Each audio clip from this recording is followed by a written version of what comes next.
किशोर भाई, तुम्ही सुरू करावं पुढे. थँक्यू किशोर भाई. धन्यवाद धनवय परिवार. आणि मी धन्यवाद म्हणतो राजू मामा, दगडू मामा, रविभाई, भीमराव के ज्यांनी ही ऑपॉर्च्युनिटी मला दिली आणि हा प्रोग्रामचं आयोजन केलं. आणि माझी मराठी थोडी हे आहे, तर मी आता पुढचं जे माझे सेशन आहे ते मी हिंदीमध्ये करणार आहे. ते थोडी कम्फर्टेबल लँग्वेज आहे. आणि आजचे जे माझे सेशन आहे त्याच्यामध्ये मी तुम्हाला 2 ऑप्शन इन्व्हेस्टमेंटसाठी म्हणजे आता जे पॉप्युलर आहे पण आपण करत नाही, तर त्याचं तुम्हाला थोडं मार्गदर्शन देईल. होप की तुम्हाला ते तुमच्या लाईफमध्ये इम्पॉर्टंट म्हणजे तुम्हाला ते लाईफमध्ये कामं लागेल. आणि जे ऑप्शन आतापर्यंत तुम्ही नाही यूज करत इन्व्हेस्टमेंटसाठी, ते आता तुम्ही सुरू करशाल हे सेशन नंतर. तशी मी माझ्याकडून प्रयत्न करेल की तुम्हाला ती माहिती प्रॉपर देऊ. त्याच्यासाठी मी एक प्रेझेंटेशन बनवलेलं आहे. ती प्रेझेंटेशन तुमच्या समोर ठेवतो मी.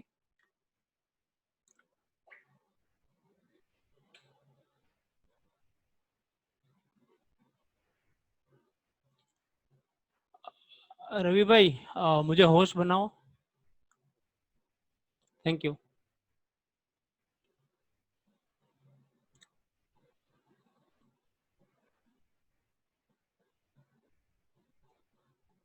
मेरी आवाज़ सबको आ रही है और स्क्रीन सबको दिख रही है? कोई एक जन बोलो. उससे F5 करिए किशोर भाई, उसको F5 करिए. हाँ, ओके. और सबको दिख रहा है प्रॉपर? दिख रहा है. ओके. ओके. थोड़ा ये मेरा डिटेल है.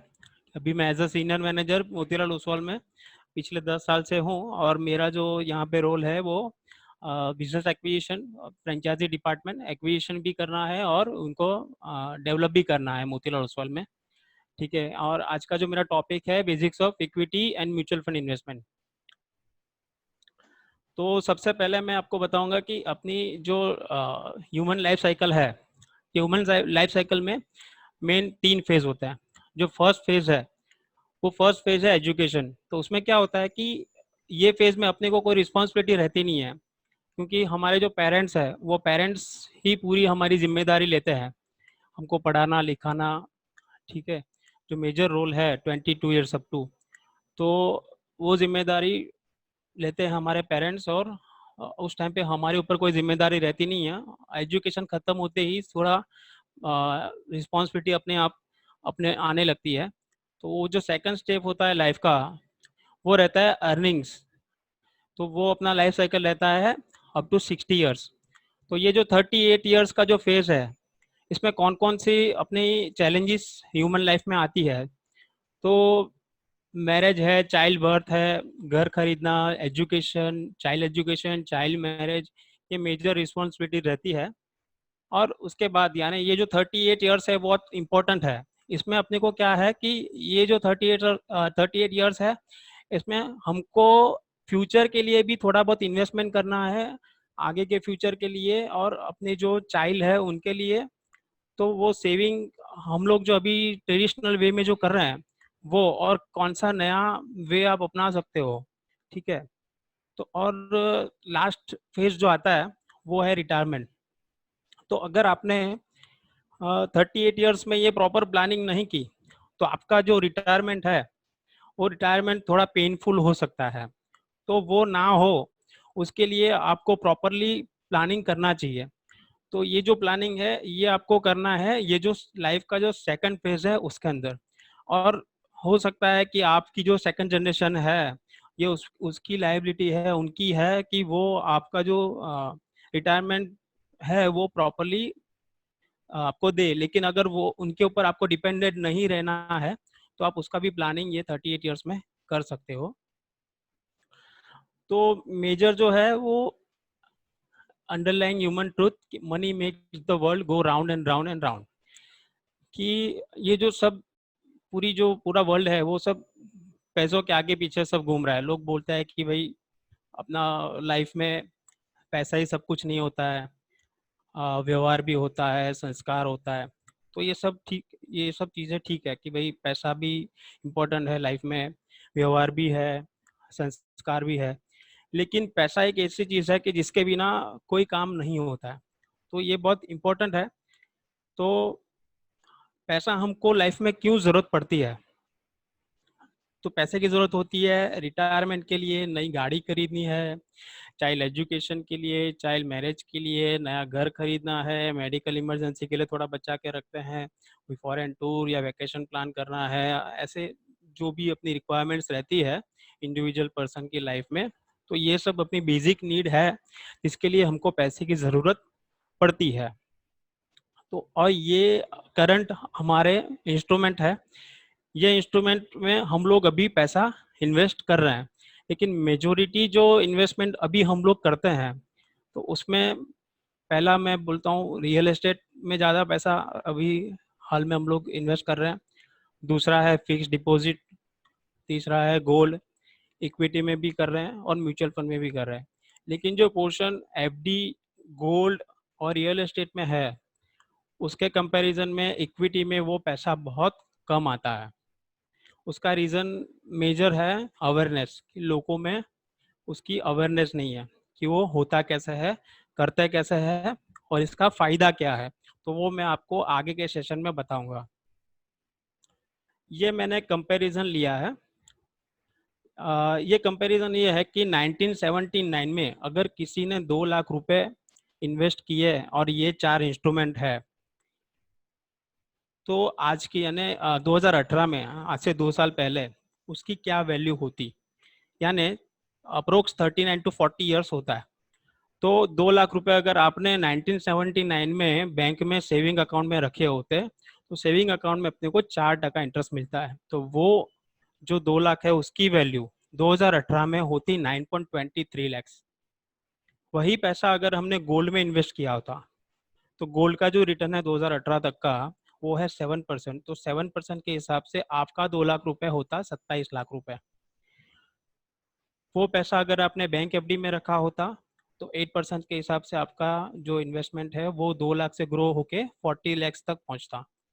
और अगर वही पैसा आपने सेंसेक्स, यानी ये एक बेंचमार्क है, तो सेंसेक्स का एवरेज रिटर्न है 15%, तो उसका रिटर्न 4.5 करोड़ यानी 4.35 करोड़ 15% के हिसाब से। यानी आप इससे कंपैरिजन कर सकते हो कि इक्विटी आउट परफॉर्म करता है। आउट परफॉर्म कंपैरिजन देख लीजिए, एफडी, बैंक अकाउंट, गोल्ड, सबसे हाईएस्ट रिटर्न दिया है इक्विटी ने। अभी इक्विटी में पेनिट्रेशन आज की डेट में इंडिया में कितना परसेंट है? जो हमारी पॉपुलेशन है उसका ओनली 2.5% लोग इक्विटी में इन्वेस्टमेंट कर रहे हैं आज की डेट में, जबकि ये जो रेशियो है वो इंडिया में बहुत कम है compare to foreign countries. Foreign countries में 40 टू 50%, 60% लोग, अलग अलग कंट्री की बात करूँ तो, इसमें पैसा लगाते हैं through mutual fund, through ETF, through direct stock. जबकि अपने यहाँ पे ये रेशियो ओनली 2.5% है। ये रेशियो अभी थोड़ा ग्रो हो रहा है, वो भी इसलिए कि अभी जो गवर्नमेंट सब म्यूचुअल फंड की जो एडवर्टाइजमेंट करती है, जो म्यूचुअल फंड सही है, और उसमें भी ज़्यादातर जो सेलिब्रिटीज जो आते हैं, जो क्रिकेटर्स है, वो लोग आपको थोड़ा बहुत गाइड करते हैं कि भाई म्यूचुअल फंड सही है। और छोटी छोटी 5-10 सेकंड या 20 सेकंड की वो जो एडवर्टाइजमेंट है उसमें एक मैसेज देते हैं कि भाई लॉन्ग पिच पे लॉन्ग टर्म अगर टिकेगा तो पैसा बनेगा, सो एंड सो। ठीक है, तो ये सब चीज़ों के कारण थोड़ा अवेयरनेस बढ़ा है, फिर भी वो बहुत कम है पॉपुलेशन की कंपैरिजन में। अभी आप बोलोगे कि चलो मुझे इक्विटी में स्टार्ट करना है, आपको आइडिया नहीं है, तो आप कैसे कर सकते हो? तो सबसे पहले आपको इन्वेस्टमेंट स्टार्ट करना है आईपीओ के थ्रू। तो आईपीओ क्या होता है? आईपीओ होता है initial public offer. Initial public offer यानी, आपको एक एग्जांपल दूं, ये मैंने एग्जांपल लिया है डी मार्ट का। ये डी मार्ट इसलिए लिया कि ये हम लोग सबको पता है कि डी मार्ट जो है उसके स्टोर और सब हम लोग विजिट करते हैं, वहाँ से खरीदी करते हैं। तो ये डी मार्ट जो है वो पहले से इतना बड़ा नहीं था। जब उसने स्टार्ट किया था 2002 में मुंबई में पवई करके एक जगह है, वहां से तब ये एक छोटा सा स्टोर था, ठीक है। तो वो वहां से उसने ग्रो किया। वहां से उसने क्या किया कि उसका जो छोटा सा स्टोर था उसको कन्वर्ट किया बड़े स्टोर में। उसके पहले जो प्रोडक्ट थी, पहले ओनली किराना स्टोर, ठीक है, तो एक दो प्रोडक्ट रखते थे। फिर वो प्रोडक्ट में उन लोगों ने प्रोडक्ट बढ़ाई उनकी, उसमें फिर किराना के साथ ग्रोसरी, क्लोथिंग, इलेक्ट्रॉनिक्स, ये सारी प्रोडक्ट्स ऐड की। उसके बाद क्या, उसके बाद उन्होंने वो स्टोर जो है वो अलग अलग एरियाज में स्टार्ट किया, ठीक है। कंपनी ग्रो हो रही थी, कंपनी का बिजनेस अच्छा चल रहा था। कंपनी ने क्या सोचा कि अभी मुझे इसको नेक्स्ट लेवल पे ले जाना है, तो उसने बैंक फंडिंग किया, वो सब किया, ठीक है। उसके बाद क्या, तो उसके बाद ये कंपनी जो है उसको और ग्रो करना है, उसको पैन इंडिया लेवल पे लाना है। तो इसने क्या किया, इनिशियल पब्लिक ऑफर लाया। इनिशियल पब्लिक ऑफर क्या होता है, ये कंपनी आपको इनवाइट करती है कि आप ये जो मेरा बिजनेस मॉडल है उसका एक प्रोस्पेक्टस आता है, उसका फॉर्म आता है, वो फॉर्म में आपको वो सारी डिटेल बताता है कि उसका अभी तक का पास्ट हिस्ट्री क्या है, वो कैसे बिजनेस कर रहा है, उसके प्रोमोटर्स कौन है, उन लोगों का प्रॉफिट मार्जिन कितना है, ये सारी डिटेल उसके अंदर होती है। और वो जो कंपनी है वो आपको इनवाइट करती है कि आप मेरे बिजनेस में पैसा इन्वेस्ट करो। तो वो इन्वेस्टमेंट करने के लिए आपको आईपीओ के लिए अप्लाई करना होता है, ठीक है। तो ये जो कंपनी है ये 2017 में आईपीओ लेके आई, और उसका परफॉर्मेंस मैं आपके साथ शेयर करूंगा। 2017 मार्च की 8 तारीख को आईपीओ आया था। उसकी लॉट साइज, आईपीओ में इन्वेस्ट करने के लिए 14 से 15,000 एवरेज एक लॉट का प्राइस रहता है। उसमें क्या होता है कि एक शेयर की क्वांटिटी रहती है, उसका एक प्राइस बैंड रहता है। तो ये जो शेयर थी उसकी उस टाइम पे जो लॉट साइज उन लोगों ने फाइनल की थी वो थी 50 शेयर्स। शेयर की प्राइस थी 299 रुपीज, यानी एक लॉट की वैल्यू होती है 14,950 रुपये।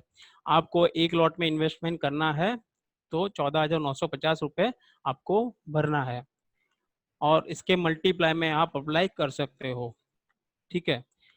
आज की डेट में यानी 3 साल बाद ये शेयर की वैल्यू है 2395, 2,395 रुपये, अप्रोक्सीमेट 2,400 रुपये गिन लो आप।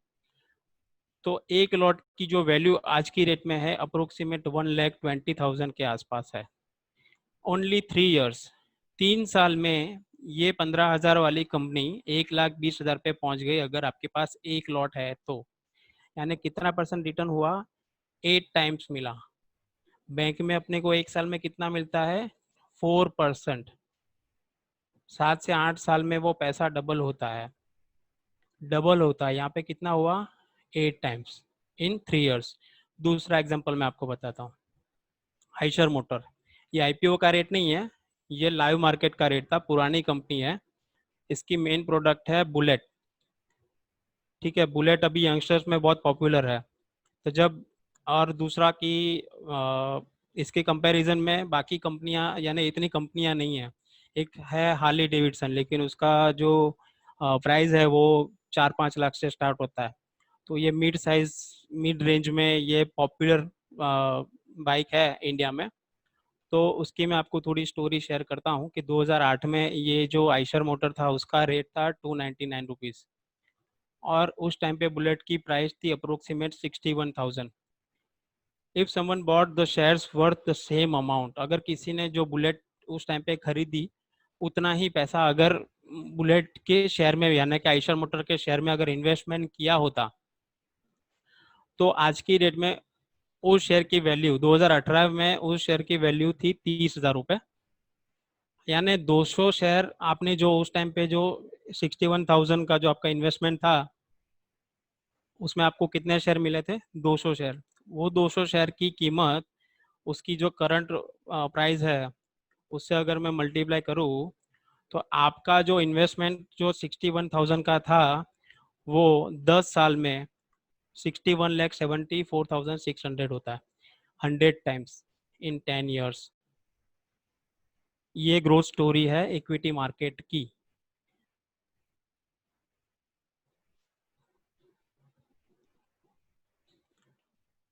ये जो एग्जांपल मैंने बताया ये खाली वन साइड थी खाली, यानी इसका उल्टा भी हो सकता है। ऐसा नहीं है कि सारी कंपनियां इसमें ग्रो होती है, इसके लिए थोड़ा आपको रिसर्च करना पड़ता है, उसका प्रमोटर कौन है, कंपनी का बिजनेस मॉडल क्या है, वो लोग कितने परसेंट से ग्रो हो रहे हैं, उनका डेप्ट कितना है, ठीक है, उनके पास उधारी कितना है मेन कंपनी के ऊपर। तो ये सारा रिसर्च आपको इक्विटी में इन्वेस्टमेंट करने के टाइम पे थोड़ा बहुत करना पड़ता है। दूसरा आपको मैं अपॉर्चुनिटी बताता हूँ इक्विटी मार्केट का, ये सारा डायरेक्ट इन्वेस्टमेंट का मैं बता रहा हूँ आपको। तो हम लोग जो डेली रूटीन लाइफ में जो प्रोडक्ट यूज़ करते हैं, ये उसका एग्जांपल है। ये सारे प्रोडक्ट मैं आपको बता रहा हूँ, क्लोजअप है, कोलगेट है, एरियल है, डार्क फैंटेसी, ये सारे प्रोडक्ट आप देख लीजिए। ये सारे प्रोडक्ट हम लोग डे टू डे लाइफ में यूज़ करते हैं, और ये सारे प्रोडक्ट स्टॉक मार्केट में लिस्टेड है। लिस्टेड यानी ये ट्रेड होता है, इसमें बाइंग सेलिंग होता है, लोग इसमें काम करते हैं।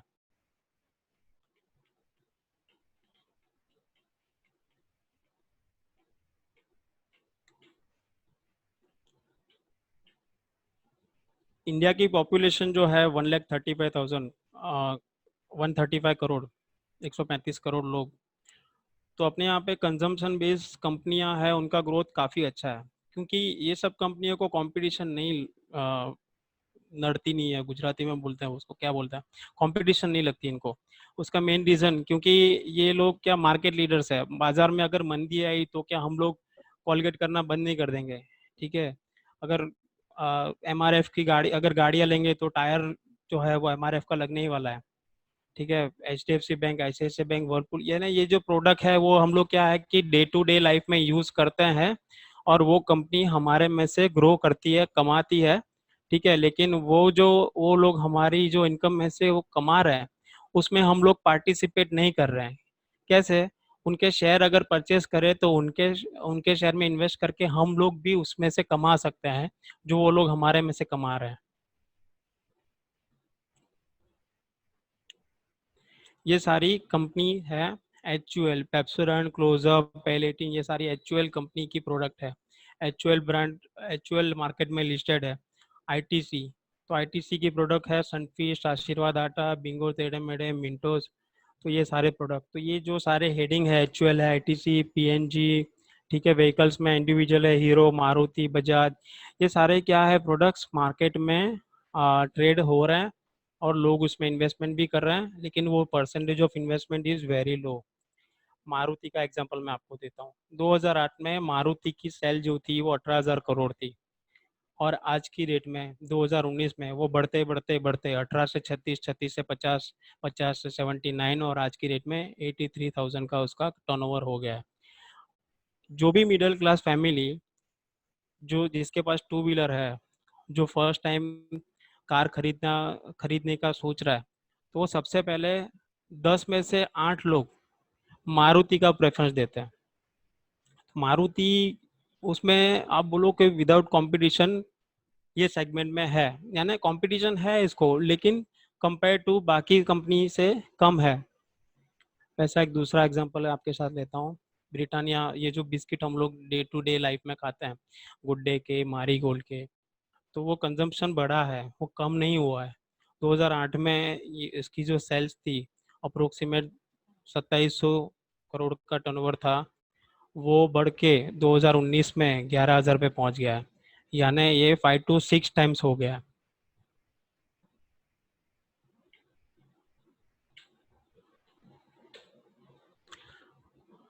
अल्ट्राटेक, सीमेंट है, पुट्टी है, ये सारी चीज़ें हम लोग घर बनाने में, रिनोवेशन में, कंस्ट्रक्शन लाइन में यूज़ करते हैं। तो ये चीज़, ये प्रोडक्ट्स जो है वो आज 6400 से लेके 37,000 तक पहुंच गया है।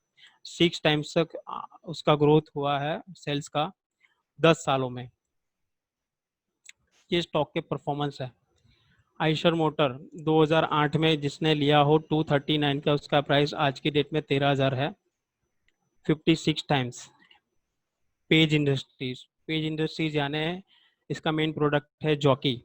जॉकी जो हम लोग अंडरगारमेंट्स जो यूज़ करते हैं, अभी ये कंपनी जो है वो मार्केट लीडर है, यंगस्टर्स में काफ़ी पॉपुलर है। यंगस्टर्स लक्स है, वीआईपी है, इसको इतना पसंद नहीं करते जितना जॉकी को करते हैं। जॉकी की प्राइस इन सबसे बहुत हाई है, ऑलमोस्ट डबल है, फिर भी ये कंपनी यानी लोग जॉकी लेना पसंद करते हैं, तो उसकी जो प्राइस थी 2008 में 382, वो 17,000 पहुंच गई है, 46 टाइम्स। तो हम लोग वो जॉकी के अंडरगारमेंट्स यूज कर रहे हैं, लेकिन उसके शेयर में इन्वेस्ट नहीं कर रहे हैं। तो आप ये थोड़ा बहुत स्टार्ट करके कर सकते हो। एशियन पेंट, हम लोग 3-4 साल में हर बार घर में कलर करवाते हैं, ठीक है, कोई नया कंस्ट्रक्शन हो रहा है तो वहाँ पे पेंट यूज होता है। तो ये सब जो कंपनीज है वो क्या है कि इनको मार्केट से, यानी मार्केट अगर डाउन है तो हाँ इनका इनको शेयर, इनके शेयर थोड़े बहुत डाउन आएंगे, लेकिन ये शॉर्ट टाइम के लिए रहेंगे। ये over the period of time अगर आप देखो तो लॉन्ग टर्म की जो स्टोरी, लॉन्ग टर्म यानी 5 साल, 10 साल, 15 साल में ये सब शेयरों में पैसा बनता ही है, क्योंकि ये सब कंपनी पुरानी है, ये अर्निंग हो रहा है, ये कमा रही है, ठीक है, और ये कमा के उनके शेयर होल्डर को भी दे रही है। तो हम भी ये सब कंपनी में इन्वेस्टमेंट करके हम लोग भी पैसा बना सकते हैं। आप देखो मारुति, मारुति यानी सबसे लोवेस्ट रिटर्न जो है 5 टाइम्स, 10 साल में 5 टाइम्स, यानी 10 साल में 5 गुना भी कम नहीं है। 950 वाला मारुति 5,000 रुपये है आज की डेट में उसका रेट। और ये जो 5,000 है, ये मार्केट फॉल होने के बाद का रेट है, जब मार्केट पीक पे था। ये कोरोना के पहले बाद का रेट है। कोरोना के पहले ये 9,000 रुपये तक जाके आया है। तो यानी ये 10 टाइम्स से 5 टाइम्स पे आया है, यानी कम होने के बाद भी ये 5 टाइम्स आपको रिटर्न दे रहा है। मेरा कहने का मतलब ये है। और इसमें प्रोडक्ट, जैसे मैंने ये सारी जो कंपनी बताई, इसमें से कोई कंपनी ऐसी नहीं होगी जो आप जानते नहीं होंगे। टीवीएस मोटर है, डाबर है, ब्रिटानिया, ये सारी इसीलिए मैंने ऐसे एग्जाम्पल लिए है जो हम सबको पता है, ये सब कंपनी की प्रोडक्ट हम लोग यूज करते हैं।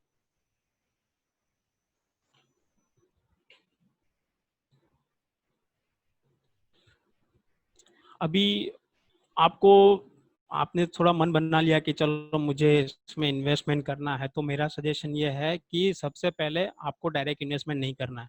आपको इन्वेस्टमेंट कैसे करना है, आपको नई कंपनी में इन्वेस्टमेंट करना है थ्रू आईपीओ। आईपीओ में क्या होता है कि आपका रिस्क थोड़ा कम रहता है। रिस्क कम क्यों रहता है, क्योंकि जो नई कंपनी में भी अच्छी कंपनियां हैं, इसका अपने को पता है बैकग्राउंड क्या है, उसका बिजनेस क्या है, ये कितने परसेंट से ग्रो हो रही है, ये कितना कमा के दे रही है, ठीक है। तो आप स्टार्ट करो आईपीओ से। तो आईपीओ में आपको अप्लाई करने के लिए आप, ये जो बेसिक रिक्वायरमेंट्स है वो आपको मैं थोड़ा शेयर करता हूँ। आपके पास एक डीमेट अकाउंट होना चाहिए, ठीक है। दूसरी चीज, आप एक एक लॉट में आप इन्वेस्टमेंट कर सकते हो, तो आपको शेयर अलॉट होने के चांसेस बढ़ जाएंगे। अलॉट यानी शेयर लगने के चांस, क्योंकि अच्छी कंपनियों के आईपीओ हैं तो वो सब लोग बढ़ते हैं। कंपनी को फॉर एग्जांपल ज़रूरत है 1,000 करोड़ या 2,000 करोड़ की, और 15-15 हज़ार करके मैक्सिमम लोगों ने उसमें आईपीओ भरा, लोगों ने पार्टिसिपेट किया, और वो जो वैल्यू है सपोज 2,000 करोड़ की ज़रूरत है, और वो जो लोगों ने इन्वेस्टमेंट किया उसकी वैल्यू हो गई सपोज 10,000 करोड़। तो कितना चाहिए था, 2,000 करोड़, आ गया कितना, 10,000 करोड़। तो कंपनी क्या करती है फिर, वो डिसाइड करती है कि भाई पैसा जो आया है वो 5 गुना ज्यादा आया है, तो अभी क्या करेंगे, तो 5 में से एक जन को शेयर अलॉट करेंगे। तो मेरा सजेशन ये है कि आपको जो अप्लाई करना है वो मैक्सिमम एप्लीकेशन में करना है। यानी आपके फैमिली में सपोज 4 मेंबर है, 5 मेंबर है, तो हर एक मेंबर के अकाउंट में आपको एक एक लॉट अप्लाई करना है। तो इससे क्या है कि आपके शेयर अलॉट होने के चांसेस बढ़ जाएंगे। दूसरी चीज, ये आपको अप्लाई करना कैसा है, तो through net banking and UPI. अभी सब ऑनलाइन हो गया है, कहीं पे जाने की जरूरत नहीं है, कोई फॉर्म भरने की जरूरत नहीं है। आप अपनी जो यूपीआई, तो गूगल पे है, फिर यू भीम है, तो ये सब यूपीआई, इसके थ्रू भी आप आईपीओ भर सकते हो। और डायरेक्ट नेट बैंकिंग से भी आईपीओ भर सकते हो थ्रू आसबा प्रोसेस। आसबा प्रोसेस क्या होता है कि सपोज अभी ये रिलायंस जियो आप लोग सब यूज करते हो, अभी जियो ने अनाउंस किया था कि हम लोग आईपीओ लेके आने वाले हैं, तो तो उसमें भाई, लोग पैसा लग, हाँ, हाँ,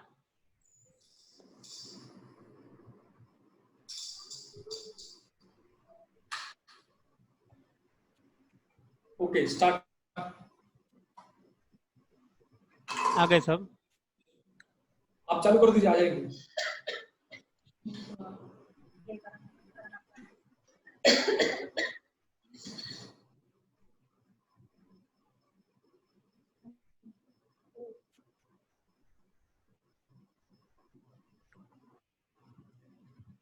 हम लोग थे आसबाब पे।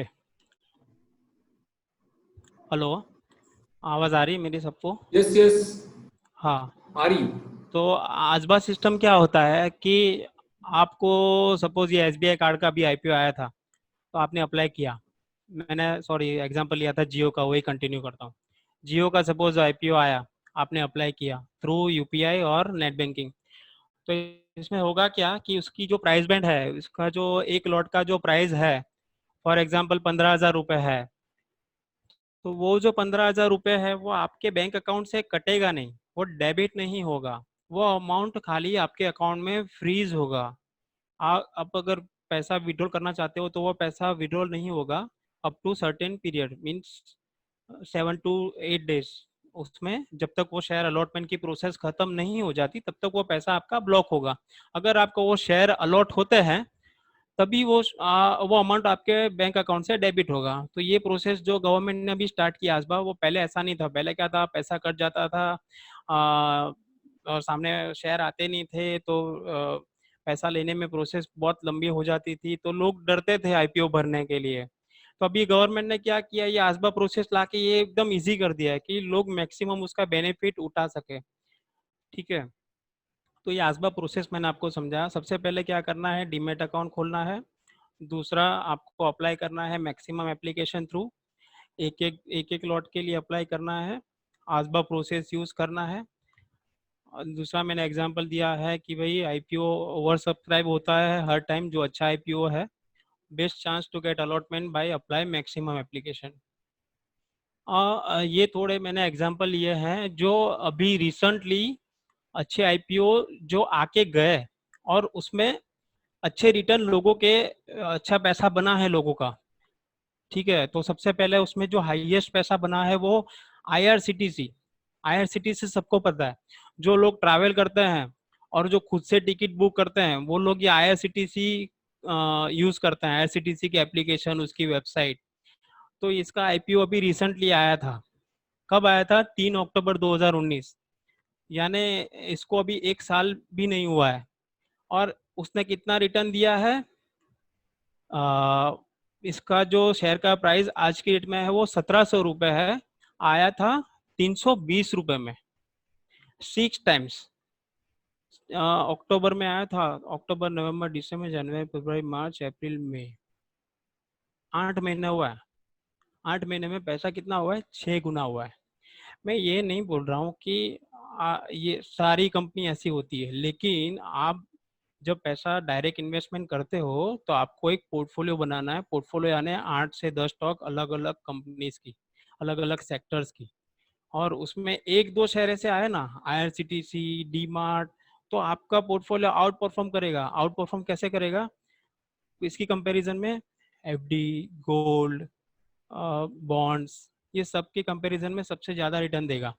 रियल एस्टेट के बाद सबसे ज़्यादा पैसा अगर लोगों का बनता है तो वो इक्विटी मार्केट है, और ये डायरेक्ट एग्जांपल है। तो आईआरसीटीसी का लेटेस्ट एग्जांपल आपको शायद पता नहीं होगा कि जो एडवर्टाइजमेंट आईआरसीटीसी की वेबसाइट पे आती है, वो जो एडवर्टाइजमेंट की जो कॉस्ट है, वो कोई भी वेबसाइट पे सबसे ज्यादा उसकी क्या बोलते हैं, फीस है। यानी जैसे कि अपने टीवी में एडवर्टाइजमेंट आती है तो एडवर्टाइजमेंट का पैसा हर एक टीवी चैनल लेते हैं। तो वैसे आईआरसीटीसी जो एडवर्टाइजमेंट देती है, जो कंपनी की लेती है, उसका हाईएस्ट चार्ज करती है। उसका जो कैंसिलेशन का जो अर्निंग है वो भी काफी बड़ा है। यानी लोग जो टिकट बुक करते हैं और फिर कैंसिल करवाते हैं, तो वो जो उसका अर्निंग है वो भी काफी बड़ा है। तो ये जो आईआरसीटीसी है वो ऐसी कंपनी है कि जिसको कोई कंपटीशन नहीं है, उसका कोई कॉम्पिटिटर नहीं है, और ये कमा रही है। तो इसके अर्निंग में हम लोग भी पार्टिसिपेट कर सकते हैं, उसके आईपीओ में पैसा लगा के। आईपीओ में नहीं लगा तो डायरेक्ट मार्केट में से भी ले सकते हो। आईपीओ क्या होता है कि फर्स्ट टाइम आपको अगर पैसा लगाना, एकदम नई कंपनी है तो, और कंपनी एक बार मार्केट में आ गई, फिर आप डायरेक्ट मार्केट से भी खरीद सकते हो। दूसरा आईआरसीटीसी के बाद एग्जांपल है एचडीएफसी एएमसी। एएमसी है वो क्या है, एक म्यूचुअल फंड कंपनी है एचडीएफसी एएमसी। वो लोगों के पैसे मैनेज करती है। म्यूचुअल फंड जो मेरा नेक्स्ट टॉपिक है ये उसके रिलेटेड है। तो उसकी वो कंपनी भी लिस्टेड है। लिस्टेड यानी जो स्टॉक मार्केट में ट्रेड हो रहा है उसका, वो ट्रेडेड है। उसकी प्राइस है अभी 3,000 रुपये। कितने पे आईपीओ आया था? 1,100 रुपये में। कब आया था? 27 जुलाई 2018 में। ठीक है, तो उसका भी 185% उसने रिटर्न दिया है, ऑलमोस्ट डबल जितना है। और ये बाकी एग्जांपल है जैसे फिन ऑर्गेनिक इंडस्ट्री। अभी ये बाकी सब का तो मुझे इतना आइडिया नहीं है कि उसका क्या बिजनेस है, लेकिन ये सारी कंपनीज है। इसमें से काफ़ी नाम आपने शायद सुने होंगे। इंडिया मार्ट सुना होगा, फिर ये आवास फाइनेंस शायद सुना होगा, मेट्रोपोलिस जो लेबोरेटरी हेल्थ केयर वाला आपने सुना होगा, जो फार्मा वाले जो मेडिकल लाइन वाले उन्होंने सुना होगा। अभी ये इसका प्राइस 880 पे आया था और है 1,800 रुपये, यानी ऑलमोस्ट डबल हुआ है। कितने टाइम में? 5 अप्रैल 2019, 1 साल से ऊपर यानी 1.25 साल हुआ है, लेकिन पैसा ऑलमोस्ट डबल किया है। तो ऐसे मार्केट यानी ऐसे शेयर मार्केट में पैसा बनता है। ऐसा जरूरी नहीं है कि हर एक कंपनी में ये पैसा बनता है। 100 वाली कंपनी 1 रुपये भी होती है। ये मैंने खाली आपको सिक्के की एक बाजू दिखाई है, दूसरी बाजू माइनस भी होता है। लेकिन आप उसमें से कैसे बच सकते हो? तो आपको आपका पोर्टफोलियो हो डाइवर्सिफाइड रखना है। डाइवर्सिफाइड यानी लाख 1,00,000 अगर आपको इन्वेस्ट करना है, 10-10 हज़ार करके 10 कंपनियों में लगाओ। कोई एक 100 से 1 रुपये होने वाली कंपनी उसमें आ भी गई, तो बाकी कंपनी में से आप अर्न करके वो बैलेंस कर सकते हो। ये अगर आपको डायरेक्ट करना है उसके लिए है। ये मेरा खुद का एग्जांपल है डी मार्ट का। मैंने डी मार्ट का आईपीओ भरा था 4 फैमिली अकाउंट्स में, अलॉटमेंट आया 1 में। मैंने 2 साल के बाद 1250 के रेट पे 35 शेयर बेच दिए। यानी मेरा अर्निंग क्या हुआ? 35 शेयर में मैंने कितना कमाया? 43,000। कितना शेयर मैंने रहने दिया? 15 शेयर में आज की रेट में मुझे मिल रहा है 35,000। टोटल मुझे अर्निंग कितना हुआ? 79,000। अभी मैंने आगे आपको एग्जांपल बताया था डी मार्ट का, उसमें आज की रेट में उसकी जो वैल्यू है, एक लॉट की वैल्यू 1,20,000 रुपये है।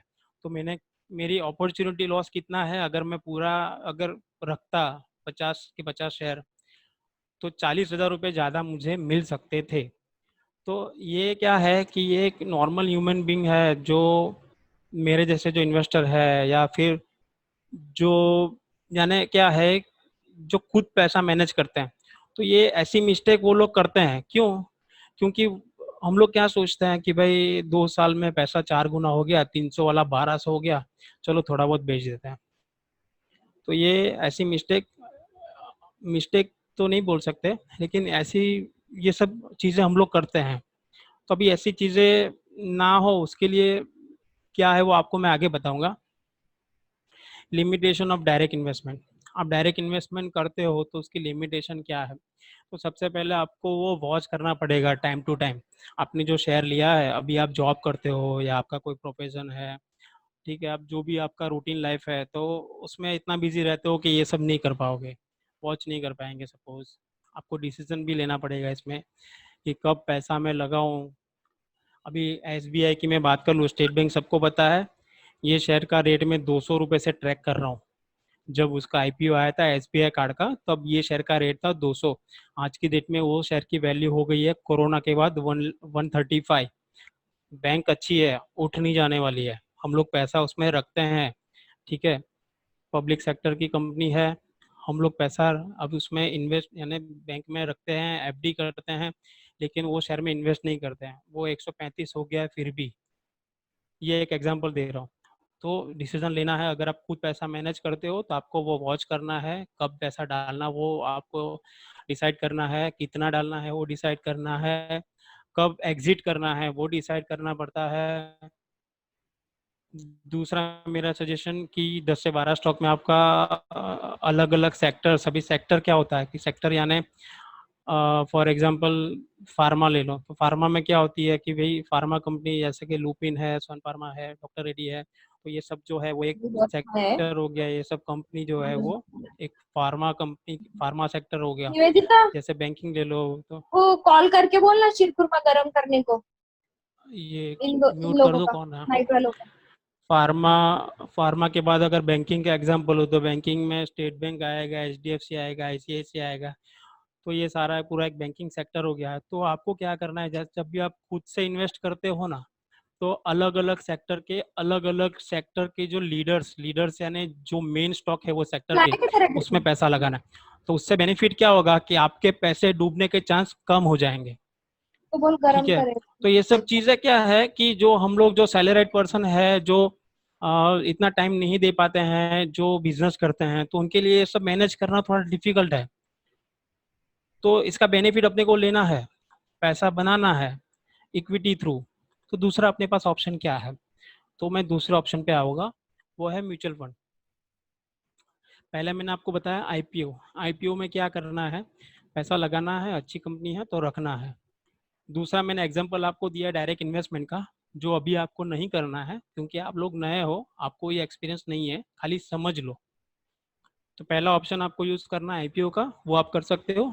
वो अगर नहीं करना है तो आपको म्यूचुअल फंड, बीच में जो मैंने इक्विटी का डायरेक्ट इन्वेस्टमेंट वाला आपको बताया, वो इसलिए कि आपको म्यूचुअल फंड का आइडिया है।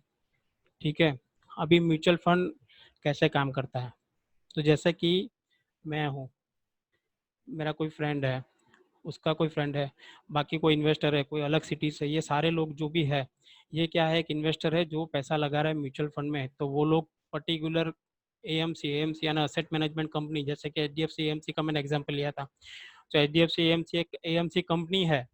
वो एएमसी कंपनी क्या करती है कि लोगों का पैसा अलग अलग स्कीम में इन्वेस्ट करती है। स्कीम क्या होता है, large cap scheme, mid cap scheme, small cap scheme, तो ये सब अलग अलग टाइप की स्कीम आती है। स्कीम क्या होता है कि लार्ज कैप यानी जो बड़ी कंपनी है, जिसका सेटअप बड़ा है, रिलायंस है, एलएनटी है, वो सब कंपनी। मिड कैप यानी मिड साइज कंपनी जो आके जाके बड़ी कंपनी में कन्वर्ट हो सकती है, वैसे कंपनी। स्मॉल कैप यानी जिसका जो लार्ज और मिड के बाद आती है, वो है स्मॉल कैप कंपनी, जिसमें रिस्क ज़्यादा होता है, जिसमें पैसा लगाते हैं तो डूबने के चांस ज़्यादा होते हैं। तो ये तीन मेजर कंपनीज होती है जिसमें आप पैसा लगाते हो। तो आपको क्या करना है, एज अ इन्वेस्टर आपको पैसा देना है म्यूचुअल फंड को। म्यूचुअल फंड क्या करेगा, आपका जो फंड मैनेजर, वो क्या है कि जो पर्टिकुलर स्कीम है उसका एक स्कीम का फंड मैनेजर रहता है। वो फंड मैनेजर क्या करता है, वो स्कीम में जितना भी पैसा इकट्ठा होता है इन्वेस्टरों का, वो पैसा आपके बिहाफ पे इन्वेस्ट करता है अलग अलग सिक्योरिटीज में, और वो आपको रिटर्न देता है। अभी उसको क्या मिलता है, तो उसको 1 से 1.5% का कमीशन मिलता है, लेकिन आपको वो कमा के देता है, तो आपको वो 1-1.5% देने में कोई प्रॉब्लम नहीं होनी चाहिए। ठीक है, तो म्यूचुअल फंड में ऐसे काम होता है। इन्वेस्टर पैसा इन्वेस्टर का पैसा पुल करके दिया फंड मैनेजर को, फंड मैनेजर ने इन्वेस्ट किया सिक्योरिटीज में, सिक्योरिटीज में से इन्वेस्ट करके वो रिटर्न जनरेट किया, रिटर्न जनरेट करके वापस से इन्वेस्टर को दे दिया। ये एक दूसरा example. For example Motilal Oswal का मिड कैप 30 एक फंड है। ये फंड क्या है, मिड कैप की जो कंपनी है उसमें पैसा इन्वेस्ट करती है। सपोज आपने एसआईपी कोई स्टार्ट किया, ये फंड सपोज नया आया है, तो जब कोई भी फंड नया आता है तो वो उसकी एनएवी होती है 10 रुपये। अभी एनएवी क्या होता है, नेट असेट वैल्यू।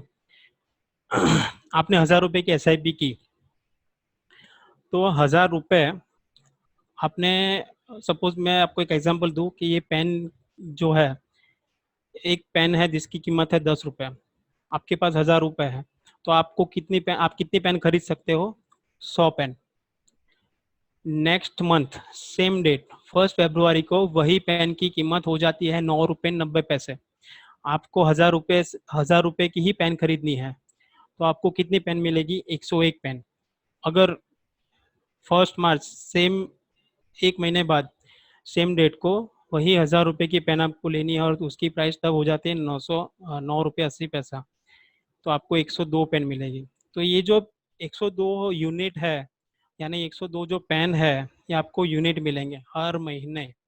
और जो एनएवी है, वो एनएवी यानी उसकी जो करंट प्राइस है वो, तो एनएवी की प्राइस से आपका पैसा इन्वेस्ट होगा, आपके बैंक अकाउंट से वो पैसा डेबिट होगा, वो पैसा जाएगा म्यूचुअल फंड कंपनी में, म्यूचुअल फंड कंपनी आपको यूनिट देगी।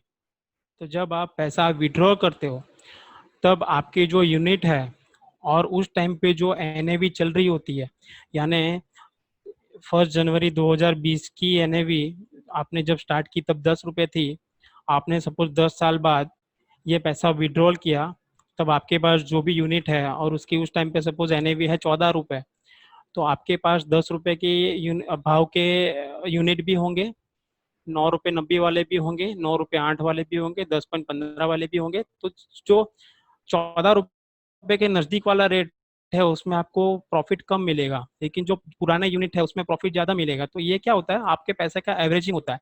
तो ये एवरेजिंग के कारण क्या होता है कि आपका जो पैसा आप स्टॉक मार्केट में डालते हो वो मिनिमम अगर आप 5 साल के लिए रखते हो तो 10 से 12% रिटर्न आपको एक्सपेक्टेड मिल सकता है इसमें, पास परफॉर्मेंस देखने जाए तो पैसा आपको मिनिमम 5 साल का होराइजन हो तो ही रखना है इसमें, नहीं तो नहीं रखना है। इसमें आपको कोई इमरजेंसी फंड नहीं डालना है। इसमें जो पैसा आप इन्वेस्ट करते हो वो आपको शॉर्ट टर्म के लिए जरूरत पड़े वैसा पैसा नहीं डालना है। जो आपका एक्सेस मनी है वही आपको इसमें इन्वेस्ट करना है। ये कैसे इन्वेस्टमेंट होता है वो मैंने आपको एग्जांपल दिया।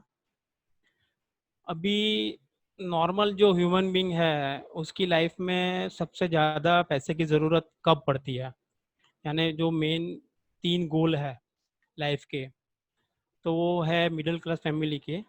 तो सबसे पहले होता है चाइल्ड एजुकेशन, उसके बाद आता है चाइल्ड मैरिज, उसके बाद आता है रिटायरमेंट।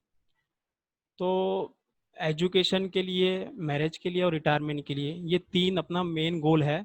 अगर आप म्यूचुअल फंड में इन्वेस्टमेंट करते हो तो ये क्या है, ये मैंने एक गोल इसलिए लिया कि हम लोग अगर इसमें इन्वेस्टमेंट स्टार्ट किया तो कोई एक गोल अपने पास होना चाहिए कि ये मैं पैसा क्यों इन्वेस्ट कर रहा हूँ।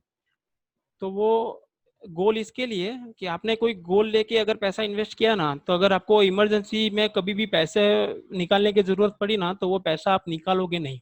क्यों? क्योंकि उसके साथ आपके इमोशंस अटैच है। कि अगर आपने चाइल्ड एजुकेशन के लिए कोई एसआईपी की है, वो एसआईपी आपने 5 साल भरी, आपको कोई इमरजेंसी की जरूरत पड़ी और आपके पास 8-10 ऑप्शन है कि मैं पैसा यहाँ से निकालूं, यहाँ से निकालूं, यहाँ से निकालूं, तो अगर आप चाइल्ड एजुकेशन वाली एसआईपी में से पैसा निकालने का सोच रहे हो तो आप वो नहीं निकालोगे। क्यों? क्योंकि आपको उस टाइम पे याद आएगा, अरे ये पैसा तो मैंने बच्चे के एजुकेशन के लिए भरे हैं और वो उसके लिए चालू है, तो वो उसको आप डिस्टर्ब नहीं करोगे। तो इसके लिए क्या है कि म्यूचुअल फंड में आपको एक गोल के साथ इन्वेस्टमेंट करना बहुत जरूरी है। तो वो पैसा आपका जब तक गोल अचीव नहीं होता तब तक वो पैसा उसमें रहता है ज्यादातर टाइम। ये मैंने एक एग्जांपल लिया है कि फॉर एग्जांपल एजुकेशन के लिए मुझे पैसा लगाना है तो मैं कितना लगाऊं अगर एसआईपी करना है तो अभी सपोज फॉर एग्जांपल चाइल्ड की एज है 3 साल और मेरा ड्रीम है कि मैं उसको डॉक्टर बनाऊं। तो अगर आज की डेट में मैं उसको डॉक्टर बनाना चाहता हूं तो आज की डेट में वो कितना मुझे उसके ऊपर खर्चा आएगा, एडमिशन का, फीस, डोनेशन पूरा। तो जब वो 18 साल 20 साल का होगा, ठीक है, तो तब आज की 10 लाख रुपए की वैल्यू उतनी तो नहीं रहेगी, बढ़ेगी, क्योंकि हर साल महंगाई बढ़ती है। तो आज के 10 लाख रुपए की वैल्यू जब वो 18 साल का हो जाएगा तब कितनी होगी, तो future value of 10 lakh rupees is 27,59,000। तो अप्रोक्सीमेट 27.5 से 28 लाख बोल सकते हो आप, ठीक है। तो ये बाजू में मैंने एक एग्जांपल दिया है ईयर्स ऑफ मैच्योरिटी, यानी 3 साल का बच्चा है, 15 साल तक आपको भरना है, यानी 18 साल का होगा तब आपको कितने पैसे की जरूरत पड़ेगी, 27,59,000। ये उसका पूरा कैलकुलेशन है। एक्सपेक्टेड रिटर्न मैंने कितना गिना है, 15%। Expected inflation 7%। तो मुझे ज़रूरत पड़ी 27 लाख रुपए की, सॉरी। तो वो 27 लाख रुपए के लिए मुझे आज की डेट से अगर प्लानिंग करना है तो मैं मंथली कितना इन्वेस्टमेंट मुझे करना चाहिए, तो वो अप्रोक्सीमेट आएगा 4,500 रुपये। अगर वो मुझे मंथली बेस पे करना है, मंथली बेस पे यानी उसको बोलते हैं एसआईपी, सिस्टमेटिक इन्वेस्टमेंट प्लान में अगर करना है तो इसमें। अगर ईयरली ऑप्शन में करना है कि खाली मुझे साल में एक ही बार करना है तो मैं 50,000 हर साल मुझे भरना पड़ेगा 15 साल के लिए। और अगर वो लमसम लमसम यानी एक ही बार मुझे वो पैसा भर देना है, फिर वो जब वो 18 साल का होगा तब वो मैं पैसा निकालूंगा, इस चीज़ को बोलते हैं लमसम। तो लमसम अगर करना चाहता हूँ तो अप्रोक्सीमेट 3,40,000 जितना भरना पड़ेगा। दूसरा एग्जांपल मैं कंटिन्यू करता हूँ। चाइल्ड्स मैरिज, अभी की एज 3, मैरिज करना चाहता हूँ लड़के का 23 साल की एज में। लड़का है तो ऑब्वियसली खर्चा कम आएगा, लड़की है तो खर्चा ज़्यादा आएगा, क्योंकि सोना वो सब खरीदना पड़ता है, व्यवहार ज़्यादा करना पड़ता है। तो लड़के की शादी में खर्चा कम होता है, तो मैंने लड़के का एग्जाम्पल लिया है। बाकी 5 साल में लड़के की शादी 5 लाख में नहीं होती। फ्यूचर वैल्यू ऑफ 5 लाख जब वो 30 साल का होगा, आज की एज है 3 साल, यानी 20 साल के बाद की वैल्यू है 5 लाख की, अप्रोक्सीमेट 20 लाख। तो वो 20 लाख रुपए के लिए मुझे आज की डेट से एसआईपी करना है तो कितने का करना पड़ेगा? 1500 रुपये अप्रोक्सीमेट। ईयरली है तो 16,000, लमसम है तो 1,18,000। और last and final, retirement planning. Retirement planning ये बहुत इंपॉर्टेंट है। इसको कैलकुलेशन कैसे करते हैं? आपकी करंट एज है फॉर एग्जांपल 30 इयर्स, आपकी अभी की एज है 30 साल। आपने सोचा है कि मुझे 60 साल तक ही काम करना है, फिर मैं रिटायर हो जाऊंगा। ठीक है, अभी जो आपका घर खर्च है वो हो रहा है 20,000 रुपये हर महीने, ration, light bill, gas bill, ये सब मिला के आपका महीने का खर्चा हो रहा है 20,000 रुपये। तो जब आप रिटायर हो जाओगे तब 20,000 में घर चलेगा? नहीं चलेगा। तब ये जो 20,000 रुपये है उसकी वैल्यू, या यानी एट द एज ऑफ 60 ये जो 20,000 है उसकी वैल्यू कितनी हो जाएगी? 2 लाख रुपए। तब आपको घर चलाने के लिए 2 लाख रुपए की ज़रूरत पड़ेगी। तो वो जो 2 लाख रुपए है पर मंथ, उसके लिए आपको हर महीने कितनी की एसआईपी करनी पड़ेगी? 10 लाख रुपए की, सॉरी 10,000 रुपए की। तो दूसरा थोड़ा समझाऊं कि ये जो महीने के 2 लाख रुपए हैं, सरप्लस अमाउंट आपको कितना चाहिए? जब आप रिटायर होंगे ना तब आपको 6 करोड़ रुपए चाहिए आपका घर खर्च चलाने के लिए। 6 करोड़ रुपए। ये आपको अभी ऐसा लगेगा कि ये 6 करोड़, लेकिन जब, यानी पहले क्या था कि पहले ये जब 30 साल के बाद ये 6 करोड़ की बात करेंगे ना तो ये अमाउंट भी छोटी लगेगी। पहले 5 लाख 10 लाख में घर आता था, अभी आता है 5 लाख 10 लाख में घर नहीं आता है। वैसे मुंबई की प्रॉपर्टी की वैल्यू और सूरत की प्रॉपर्टी की वैल्यू कंपेयर करो, यहाँ पे 30-35 लाख में 2 BHK मिलता है। 2 BHK मुंबई में लेने जाओगे तो करोड़ में जाएगा। तो ये सब फिगर्स अभी आपको ऐसा लगेगा कि ये 6 करोड़ ऐसा कुछ आता है क्या, आंकड़ा ऐसा होता है क्या, लेकिन ये होता है। ये कैलकुलेशन जो है वो प्रॉपर है। दूसरी चीज़, इसका मैं थोड़ा एग्जांपल आपको डिटेल में बताऊं। आपकी प्रेजेंट एज है 30 साल, आपको पैसा भरना है और 30 साल के लिए, यानी 60 की एट द एज ऑफ 60 आपका पैसा जो भी इकट्ठा हुआ है, जो 30 साल में आपने इन्वेस्ट किया है 10,000 रुपए का, 10,700 यानी अप्रोक्सीमेट 11,000 रुपए, वो 11,000 रुपए 60 साल की एज तक आपका इन्वेस्ट होगा। उसके बाद क्या होगा? उसके बाद वो पैसा आपको विड्रॉल मिलेगा, उसके पैसे उसी पैसे में से आपको विड्रॉल मिलेगा। जैसे कि सिस्टमेटिक इन्वेस्टमेंट प्लान होता है, उस टाइम पे आपका सिस्टमेटिक विड्रॉल प्लान स्टार्ट हो जाएगा। यानी 30 साल से आपने इन्वेस्टमेंट स्टार्ट किया, 11,000 रुपये 60 साल तक भरा, 60 साल में आपका पैसा अप्रोक्सीमेट 15% रिटर्न के हिसाब से मैं गिनूँ तो 6 करोड़ रुपए होगा। वो 6 करोड़ रुपए में से हर महीने आपको 2-2 लाख रुपए मिलना स्टार्ट हो जाएगा, जिसमें से आपका घर खर्च चलेगा। ये वन टाइप ऑफ पेंशन भी आप बोल सकते हो। तो ये 3 मेजर अपनी, ये मैंने एग्जांपल दिए कि गोल बेस्ड एसआईपी आपको करना चाहिए। और 3 गोल मैंने लिए।